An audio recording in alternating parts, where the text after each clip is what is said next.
Tengo el terrible presentimiento de que Reichstad morirá mientras estoy confinada. En una breve pero a la vez un poco patética carta a su madre, datada en Schönbrunn el 21 de mayo de 1832, la archiduquesa Sofía admitía lo que por primera vez se había estado temiendo en los últimos meses.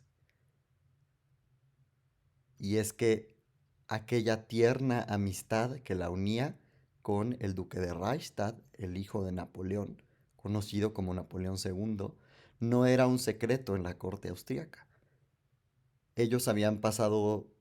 largas tardes, noches y mañanas juntos desde que ella había llegado a Viena hacía 8 años, cuando era la prometida del archiduque Francisco Carlos, y él entonces tenía solo 14 años, mientras que ella tenía 19. Él era un niño a sus ojos, pero un niño que le había encantado desde el primer momento, porque parecía estar mucho más despierto e inteligente que la mayoría de los parientes de su futuro esposo, los Habsburgo Lorena. Pues bueno, la brillante princesa bávara Sofía, que había tenido que renunciar a las ambiciones de ser alguna vez emperatriz o reina, casándose con el archiduque Francisco Carlos, precisamente para cumplir con las ambiciones dinásticas de su padre, el rey Maximiliano I. Ahora disfrutaba muchísimo de la compañía del duque de Reichstad, que aliviaba un poco ese pesar que le producía estar en la aburrida y llena de protocolos corte vienesa. Sofía había crecido en un ambiente muy estimulante en Múnich, donde no solo el arte, sino los entretenimientos de todo tipo llenaban su vida, que en cambio en Viena se había vuelto, no porque no hubiera arte ni teatro, bastante tediosa. En aquellos momentos el ambiente político en Europa era totalmente incierto, y el emperador Francisco, el padre de su esposo, era un hombre cansado, decepcionado con la vida, tal vez decepcionado también con su vida privada, pues se había casado 4 veces, pero apenas tenía 2 hijos varones, de los cuales el mayor, Fernando, no solo era epiléptico, sino que tenía graves defectos cognitivos. Y el segundo era este, Francisco Carlos, con el que Sofía se había casado y que era, por ser bastante amable, una persona, pues sí, digámoslo así, una persona cortés y amable, pero con la cual no era estimulante pasar el rato. Bueno, pues de toda esta familia, al que va a encontrar más atractivo y más encantador la princesa Sofía, ahora la archiduquesa Sofía, es al otro nieto del emperador Francisco, este joven conocido como el duque de Reichstad, que no es otro sino el hijo del gran Napoleón Bonaparte y su segunda esposa, la princesa María Luisa de Habsburgo, que se ha vuelto a casar y lo ha dejado en la corte de Viena, donde es prácticamente un rehén. Está, digámoslo así, secuestrado, pues se teme que algún día pueda ser utilizado para fines políticos o que él mismo pretenda reclamar el trono de Francia. Todo era posible, como se habían dado cuenta los europeos en aquel siglo. Pues bueno, digamos que este amor o este afecto que se va a desarrollar entre Sofía y el duque de Reichstad no se va a mostrar bastante en público en un principio, por miedo, por supuesto, a ofender a las buenas costumbres y hacer enfurecer no solo al emperador, sino al canciller, el príncipe Metternich, que había sido muy insistente en que al hijo de Napoleón se le debía tener vigilado y no se debía permitir que se relacionara casi casi con nadie. Aunque obviamente, pues, aunque se diga que estaba de rehén en la corte de Viena, pues era un duque, era un archiduque, era parte de la familia y ciertamente pues podía presentarse en algunos eventos y convivir en sus aposentos y en los jardines con quien él quisiera. Y esta compañía obviamente fue la archiduquesa Sofía. De esta relación, con el tiempo se va a decir, de forma bastante malintencionada, que nació Maximiliano, el futuro emperador de México. Y es que nadie podía creer que el archiduque Francisco Carlos fuera a ser padre de nadie. Pero ciertamente tuvo 4 hijos, de hecho tuvo 5, una niña que falleció muy niña, muy pequeña, con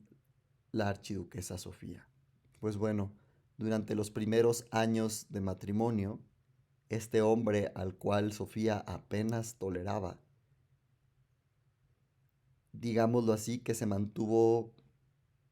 frío, distante, amable, pero tampoco se opuso a la amistad entre Sofía y el archiduque, el duque de Reichstadt, y se dedicó a ir a la ópera, iban juntos también, le enviaba novelas, le leía, se ponían a leer juntos los periódicos alemanes, pero más allá de eso no tenían tampoco una relación romántica o apasionada. Y entonces, cuando ya llevaban 6 años casados, por primera vez llegó la alegría a la cuna de Sofía y Francisco Carlos. Y es que nació su primer hijo, Francisco José. Como se imaginarán, toda la sociedad vienesa estuvo feliz porque este niño algún día podría ser el emperador de Austria, aunque obviamente el, el emperador que seguía en la línea de sucesión, bueno, el archiduque que seguía en la línea para ser emperador, era este hombre con bastantes deficiencias, conocido como Fernando, y que va a ser un buen gobernante, pero que obviamente va a ser manipulado y va a ser despreciado por todos los fallos mentales que tenía. Hasta la fecha no se tiene mucha claridad, pero podemos decir que era lo que en aquella época, y digo en aquella época, se conocía como un retrasado. Hoy hay que tratar de evitar usar esos términos, pero eso era lo que se decía de él. Pues bueno, no hubo nadie más feliz por el nacimiento de Francisco José que el propio Fernando. Y resulta que la relación entre el duque de Reichstadt y la archiduquesa Sofía pues tuvo que cambiar un poco porque ella tenía que ser madre, tenía que estar con su hijo, aunque obviamente este tenía nodrizas. Y este niño caprichoso y con un carácter pues adorable, pero que sí era bastante caprichoso y que se había convertido, por cierto, en un joven bastante atractivo, se sentía ahora un poco celoso de que la archiduquesa Sofía no le podía dedicar tantos momentos como en épocas pasadas. A través de las letras que escribe la archiduquesa Sofía en sus extensas cartas dedicadas a su madre Carolina de Baden, se va a dejar entrever que los sentimientos maternales que tenía Sofía en el pasado por el duque de Reichstadt se han convertido en algo más, pues ahora él ya no tiene 14 años, él ya tiene 20 y ella tiene 26. Y esta relación pues empieza a tomar un tono obviamente romántico y de atracción, podríamos decir hasta sexual, porque la verdad es que Francisco Carlos no era casi nada o era muy poco atractivo, mientras que el duque de Reichstadt no solo era alto y atlético, sino que tenía un rostro para los estándares de la época totalmente angelical. Este joven rubio, que después mostraría una salud frágil, por algunos años fue eso, un joven normal, un joven atlético, un joven alegre, un joven lleno de vivacidad. La madre de la archiduquesa Sofía, la reina Carolina, se va a dar cuenta de esta situación y va a expresar a otros de sus familiares la preocupación porque Sofía esté incurriendo en el grave y peligroso delito de infidelidad, o como lo va a llamar ella con un eufemismo, una amistad amorosa. Pero bueno, en el siguiente episodio de esta historia secreta de los Habsburgo, hablaremos de las posibilidades de que de este romance haya nacido nada menos que Maximiliano de México. Gracias.